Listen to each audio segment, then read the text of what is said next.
Perundungan itu adalah sebuah kejadian yang berulang-ulang dan memiliki tujuan untuk mematikan kreativitas untuk membuat 3 buah program.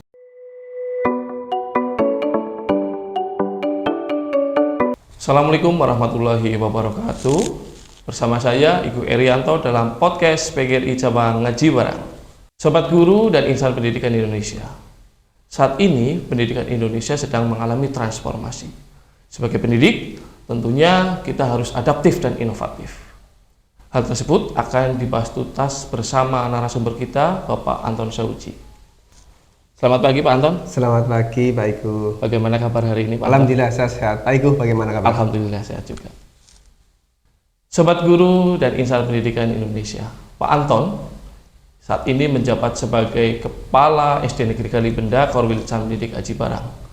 Beliau juga aktif dalam organisasi PGRI, menjabat sebagai Wakil Ketua PGRI Cabang Aji Barang.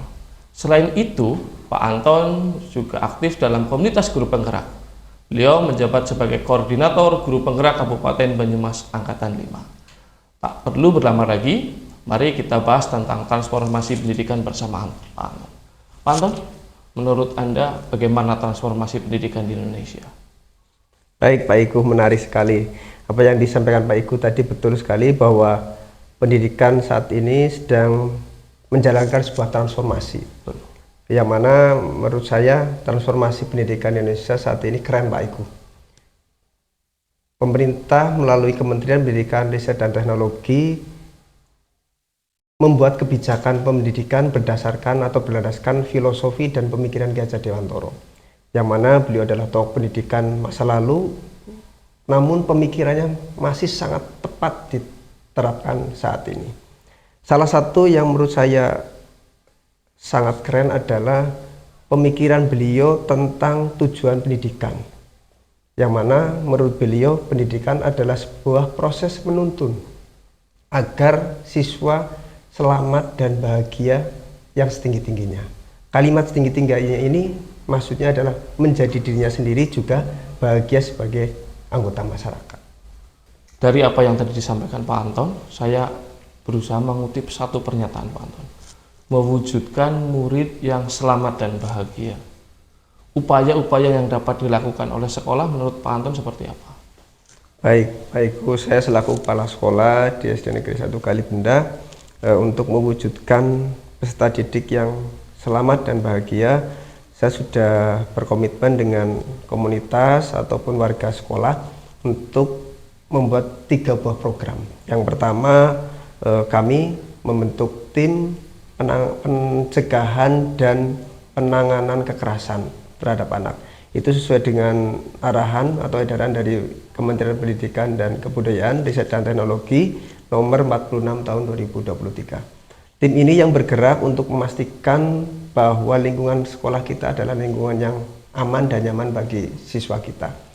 Kemudian langkah kami yang kedua adalah kami melaksanakan IHT, in-house training, yang mana kami mengundang Kapolsek dan dokter dari Puskesmas 2 Aji Barang. Kapolsek kami hadirkan untuk menjelaskan tentang perundungan atau bullying. Kemudian dari Puskesmas kami hadirkan untuk menjelaskan tentang kekerasan terhadap anak. Kemudian program kami yang ketiga, kami mensosialisasikan tentang iklim keamanan sekolah kepada masyarakat, yang mana kami mengundang komite, kepala desa, tokoh masyarakat, dan tentunya wali murid. 3 program ini yang sudah kami lakukan sebagai ikhtiar untuk mewujudkan lingkungan sekolah yang aman dan nyaman bagi siswa-siswa kami. Baik, menarik sekali itu Pak Anton, terkait dengan perundungan atau bully itu ya Pak Anton. Pernahkah terjadi perundungan di sekolah Anda ya Pak Anton? Di sekolah saya, selama saya di situ Pak Igu, saya di situ sejak Juni 2023 itu belum menemukan, mudah-mudahan jangan sampai menemukan kasus perundungan. Memang di awal saya bertugas di situ ada 1-2 kejadian. Yang pertama, semisal begini Pak Igu, kita sedang beristirahat di ruang guru, ada siswa datang, Pak Guru, si A dengan si B sedang berantem kayak gitu. Itu memang ada pernah kejadian seperti itu. Setelah kami datang ke lokasi di mana informasi siswa sampaikan, kemudian kami tenangkan mereka, kami damaikan. Dan ternyata setelah kami telusuri itu bukan perbuatan perundungan Pak Iku. Itu hanya sebuah kenakalan kecil dari anak-anak. Ya ibarat kalau kami menyampaikan itu adalah pola interaksi yang mungkin di luar kontrol, hanya itu saja. Baik Pak Anton, kenakalan anak itu tidak semuanya kita kategorikan sebagai perundungan. Betul sekali Pak Iko. Menurut Pak Anton sendiri, perundungan itu kriterianya seperti apa Pak Anton? Ya. Berdasarkan pemateri pada saat itu adalah Pak Kapolsek, Pak Heri, itu hati-hati sekali dalam kita menyimpulkan bahwa kejadian interaksi anak terkait dengan perundungan. Kita tidak mudah menyimpulkan bahwa interaksi anak, kenakalan misalkan ada yang menangis itu dikategorikan sebagai perundungan. Perundungan itu adalah sebuah kejadian yang berulang-ulang dan memiliki tujuan untuk mematikan kreativitas atau membuli siswa yang lain. Itu yang bisa dikategorikan perundungan. Kalau kejadiannya hanya satu kali, kemudian mungkin mencubit kayak gitu, itu belum dikategorikan sebagai perundungan. Baik Pak Anton, artinya Bapak Ibu guru di sekolah Anda itu sudah melaksanakan IHT, sudah punya pemahaman tentang perundungan. Adakah langkah-langkah konkret yang sudah dilakukan di sekolah Anda guna mencegah perundungan itu Pak Anton? Ya, kami sudah menandatangani nota kesepakatan terkait sekolah ramah anak dan anti perundungan. Itu kami tanda tangani, kepala sekolah, guru beserta siswa juga ikut tanda tangan di situ bahwa sekolah kami nyatakan adalah sekolah yang ramah anak dan bebas dari perundungan. Kemudian langkah yang kedua, untuk menciptakan suasana yang nyaman, kami guru-guru setiap pagi berbagi tugas sesuai dengan jadwal piket itu menjemput anak-anak. Anak-anak yang datang di antara orang tua atau mereka datang sendiri, kita jemput. Kita salami mereka, kita sapa dengan senyum, kemudian kita antarkan untuk bisa masuk ke lingkungan sekolah dengan nyaman.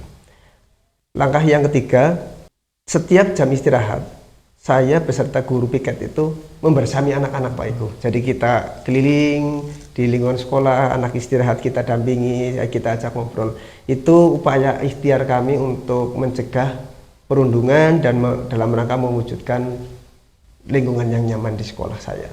Baik. Sekolah SD Kalibenda sudah melakukan inovasi nggih Pak Anton untuk menciptakan lingkungan sekolah yang aman dan nyaman.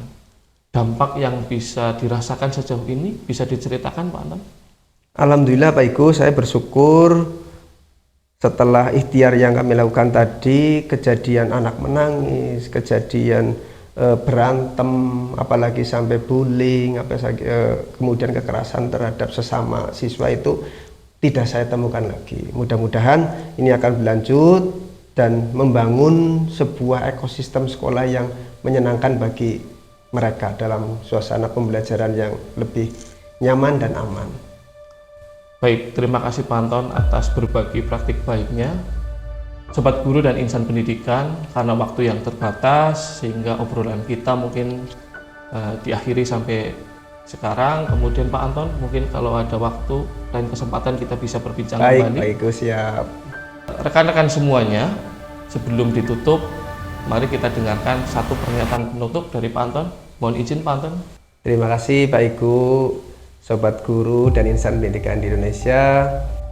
Sesuai dengan tujuan pendidikan menurut Ki Hajar Dewantoro, bahwa pendidikan adalah menuntun siswa agar mereka selamat dan bahagia yang setinggi-tingginya, baik sebagai individu maupun sebagai anggota masyarakat. Untuk itu kita sebagai guru, sebagai kepala sekolah itu mari berikhtiar untuk mewujudkan lingkungan sekolah yang aman dan nyaman bagi siswa. Lingkungan sekolah yang aman dan nyaman akan menciptakan budaya positif dan interaksi sosial yang baik antar siswa dan warga sekolah yang lain. Itu akan mewujudkan iklim sekolah yang baik dan sehat. Saya rasa itu pernyataan terakhir dari saya Pak Ibu. Terima kasih Pak Anton. Sobat guru dan insan pendidikan Indonesia, demikian obrolan yang sangat bermanfaat bagi kita semuanya. Semoga di lain kesempatan kita bisa berjumpa kembali. Terima kasih dari saya akhiri. Wassalamualaikum warahmatullahi wabarakatuh.